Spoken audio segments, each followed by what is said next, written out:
Hello and welcome to the session on child-centered education.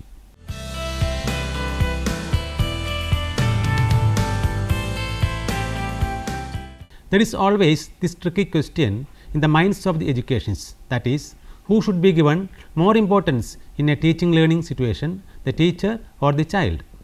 In the traditional education methodologies, teachers direct the learning process and students assume a receptive role in their education. But during the 19th century, there was a welcoming change in the classroom climate which placed the children as the center of the class. This approach is termed as child-centered education.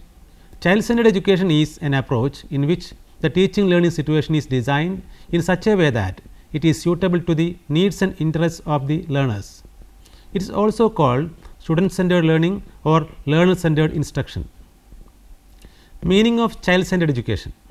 Child-centered education is an instructional approach in which students influence the content, activities, materials and pace of learning. This learning model places the student or learner in the center of the learning process. The instructor provides students with opportunities to learn independently and from one another and coaches them in the skills they need to do so effectively. According to G.R. Haves and L.L. Haves, child-centered education is an educational theory or system that emphasizes the people and his or her individual characteristics as central in conducting instruction instead of focusing in subject matter, external authority and educational requirements. Curriculum is constructed to the people's interests and needs.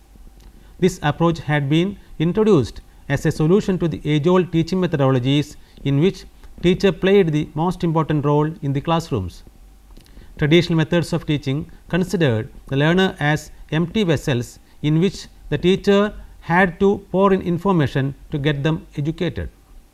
There was no opportunity for the child to express his own ideas and to experiment with the information he had already acquired. Moreover, the students were inactive in the classrooms and simply acted as a mere observer of the classroom activities.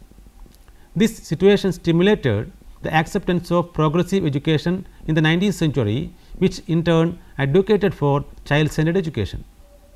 This approach is applicable in all stages of education starting from pre-primary to higher education. The main aim of child-centered education is the development of the total personality of the child. The total program is activity based with different teaching learning strategies.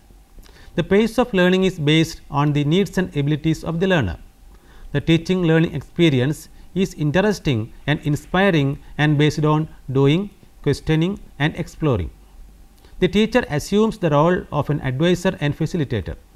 Discipline is achieved through the establishment of harmonious and positive relations between teachers and pupils. Foundations of child-centered education.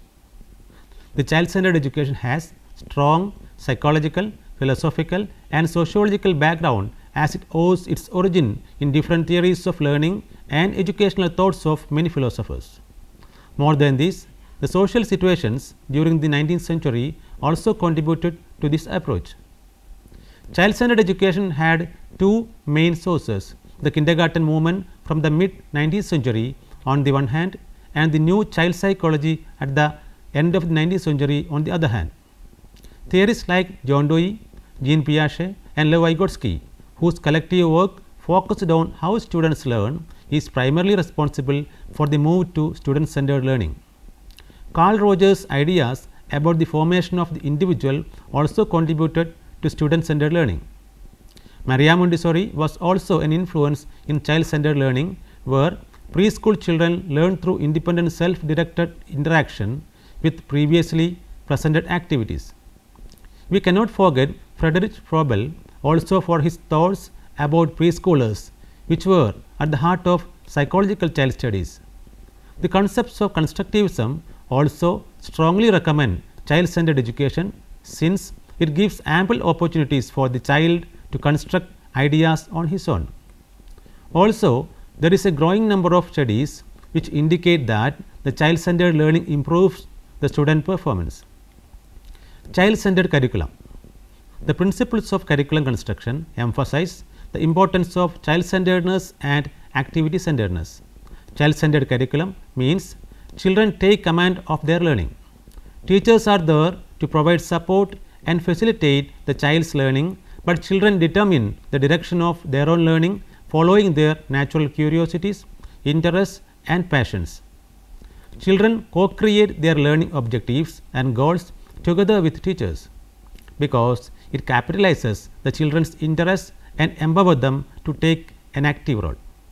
When children are emotionally attached, they will be willing to explore in depth and are able to reach deeper levels of understanding. Other features of the child-centered curriculum are the following. It caters to the needs of the children on all levels such as social, cognitive, physical and emotional. With this approach, children are mentally and physically active, using their whole bodies and all their senses to explore and learn about their world. It views play as children's work, a time when children are planning, testing, questioning and experimenting to construct their own knowledge about people, objects, events and ideas. It gives children and adults opportunity to invent and discover together as they explore materials and ideas and experience events. Child-centered curriculum is planned and implemented with a focus on children learning through play. It is based on children's needs, interests, strengths, understandings and capacity. It reflects a range and variety of experiences to cater for children's needs, interests and abilities. Child-centered curriculum takes account of the need for children to pursue their own interests and play experiences. It recognizes the child's voice, it captures the child's ideas and intentions and recognizes their learning strategies or learning goals. It is communicated appropriately to children, families and educators through written and verbal information. It is sufficiently flexible to permit changes initiated by children and educators working together. Child-centered curriculum considers the interests and diversity of the children and the expertise of the educators. It reflects the connections between children, families and the communities and the importance of reciprocal relationships and partnerships for learning, and it values the cultural and social context of children and their families. Methods and techniques. In a learner-centered learning environment, learners are treated as co-creators in the learning process, as individuals with ideas and issues that deserve attention and consideration. Learner-centered learning environments recognize that the previous knowledge of learners powerfully influences future learning and thus attempt to build on previous knowledge. This approach includes such techniques as substituting active learning experiences for lectures, assigning open-ended problems and problems requiring critical or creative thinking, involving students in simulations and role plays, and using self-paced or cooperative or team-based learning. The following techniques can be used for teaching students in a child-centered classroom. Active learning. Active learning is anything that involves students in doing things and thinking about the things they are doing. Collaborative learning. It is an instructional strategy where students of different abilities and interests work together in small groups to solve a problem, complete a project or achieve a common goal. It is also known as cooperative learning. Inquiry based learning. Inquiry based learning describes approaches to learning that are based on the investigation of questions, scenarios or problems, often assisted by a facilitator. Inquirers will identify and research issues and questions to develop their knowledge or solutions. Problem based learning. It is both a curriculum and a process. The curriculum consists of carefully selected and designed problems that demand from the learner acquisition of critical knowledge, problem solving proficiency, self-directed learning strategies and team participation skills. The process replicates the commonly used systematic approach to resolving problems or meeting challenges that are encountered in life and career. Peer-led team learning. Under the peer-led team learning model, undergraduate students who have done well in the class previously are recruited and trained as workshop leaders or peer leaders who guide the efforts of a group of 6 to 8 students. These peer-led groups meet weekly, separate from the lecturer and the instructor, to work together on problems that are carefully structured to help the students build conceptual understanding and problem solving skills. Team based learning. Team based learning can be defined as an instructional strategy that is based on procedures for developing high performance learning teams that can dramatically enhance student engagement and the quality of student or trainee learning in almost any course. Peer instruction. Peer instruction or PI is an interactive teaching technique that promotes classroom interaction to engage students and address difficult aspects of the material. Just in time teaching. Just in time teaching is a pedagogical strategy that uses feedback between classroom activities and work that students do at home in preparation for the classroom meeting. The goals are to increase learning during classroom time, to enhance student motivation, to encourage students to prepare for class, and to allow the instructor to fine tune the classroom activities to best meet students' needs. Small group learning. Small group learning is an educational approach. The group work has to be carefully planned and frequently requires a facilitator to ensure group progress. In addition, the group function and the learning that takes place needs to be assessed and evaluated. The material learned is just as important as the group's ability to achieve a common goal. Facilitating skills are important and require the teacher to ensure that both the task is achieved and the group functioning is maintained. Project based learning. In project based learning, students go through an extended process of inquiry in response to a complex question, problem, or challenge. Learning aids. Learning aids used for child-centered education must consider the basic philosophy lying behind the very concept of child-centeredness. Learning aids play an important role in transacting the learning experiences effectively, and hence care should be taken in choosing appropriate materials. When selecting materials and equipments, educators need to consider the following criteria. Benefits. What benefits will be there for the child in choosing this particular learning aid? Variety. There should be sufficient variety to meet the needs and interests of all children. Safety. The materials used should be safe for the children and the skills and abilities of the children should be considered. Sufficient quantity. There should be enough number of materials for all children to participate freely without always having to share or wait for a turn. Durability. It should be ensured that the materials can be used extensively by many children over a long period of time. Accessibility. There should be opportunity for the children to access materials independently and easily. Independent use. It should be possible for the children to use materials with ease and without the need for constant adult assistance. Aesthetics. The materials and experiences set up and offered to children should be in an appealing and interesting way. Authenticity. The materials can offer children opportunities to use actual tools and equipments. Cost or value. The materials should provide value for money, and the use of more cost effective materials such as recycled, junk and natural materials should be encouraged. Role of teacher. Role of teacher in child-centered education is entirely different from that of teacher-centered education. Here, teacher acts as guide, coach and facilitator. Teacher's role is shifted from the center of the class to the background.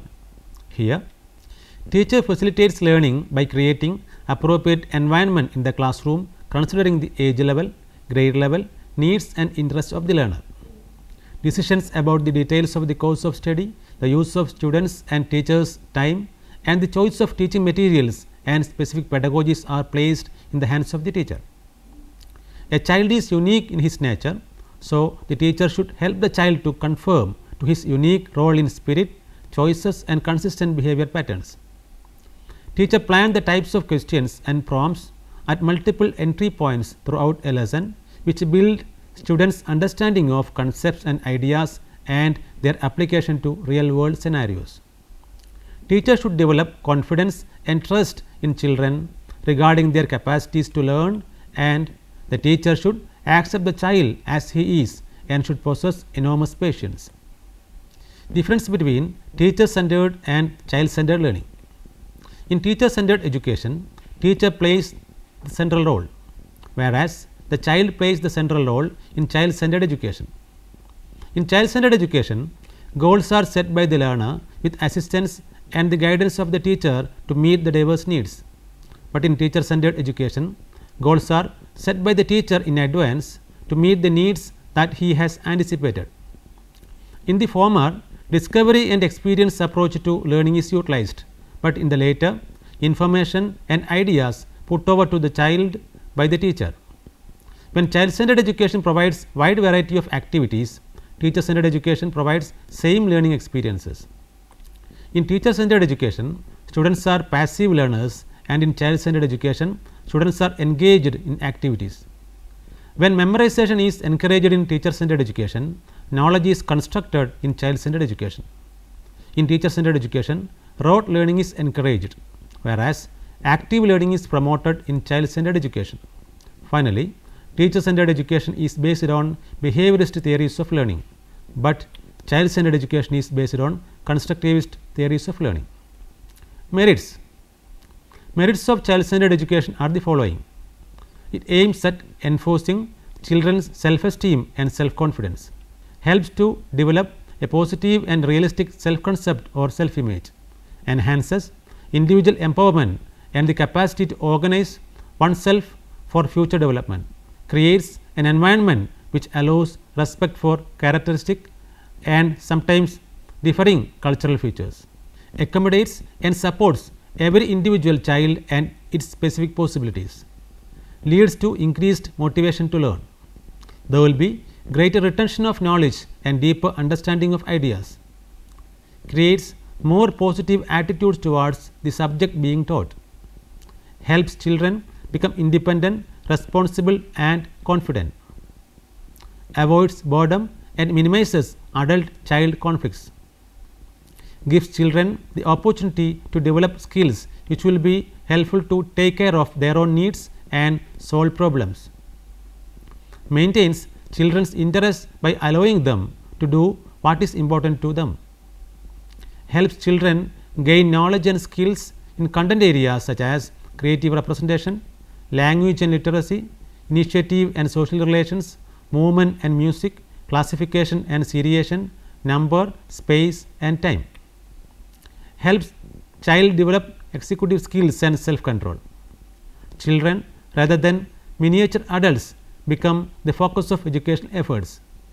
Experience rather than rote learning become the medium of learning.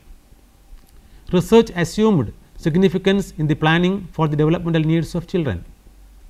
Children's motivation in learning was recognized and the creative energies of teachers and children were released through engaging in different activities, and educational expectations and standards were custom made in terms of each child's abilities and potentialities. Rigid grade organization was abandoned along with traditional promotion policies. Reporting on children's progress became descriptive, and for the first time teacher education on a broad scale became professional education. The weaknesses of the child-centered curriculum are chiefly in the possibilities for misinterpretation of the concept itself. Teachers may be ill prepared to adapt to changing concepts of child development. Focus is on activities rather than subject. Selection of activities is difficult. In the effort to free the child, the basic purposes in the establishment of school may be ignored, and society supports school in order that its youth will be educated in its values, beliefs, traditions, customs and mores, but sometimes it cannot be ensured through child-centered curriculum. Let me summarize the session.